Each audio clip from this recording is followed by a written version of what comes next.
મારા કલેજાઓ જય જોહર જય આદિવાસી આપણે ભાત મૂકી દીધા છે બનાવવા માટે આપણે વાસ્તુ છે ભાઈનું મસ્ત એક નંબર બનાવ્યા દેશી સ્ટાઇલમાં ખાવાની મજા આવશે એ રસોઈયા બી ના બનાવી શકે મસાલો નાખી દે એટલે દેશી સ્ટાઇલમાં ખાવાની જે મજા આવી આપણે પૂરો વિડીયો देखिए આપણે કેવી રીતે બનાવીએ चलो बाय बाय आते दूसरी क्लिप लेके और पानी गर्म हो गया इसमें भात डाल दिया है सोका इसके बाद हेलो गाइस ये दाल बना दी दाल है भी बफाई और गई हो ये दूसरा सोका और ये भात भी आदिवासी बन गया एक नंबर सोका स्वेग दाल आदिवासी जूनी मजा आएगा स्टाइल खाओगे तो भाइयों बेगा होके बनाते मजा आ जाता है।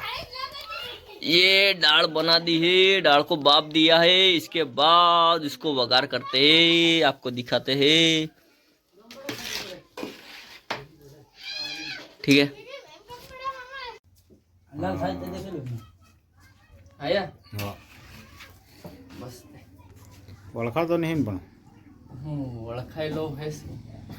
કાળો કાળો ચલાય ખાડો તે ખાડો સારી કર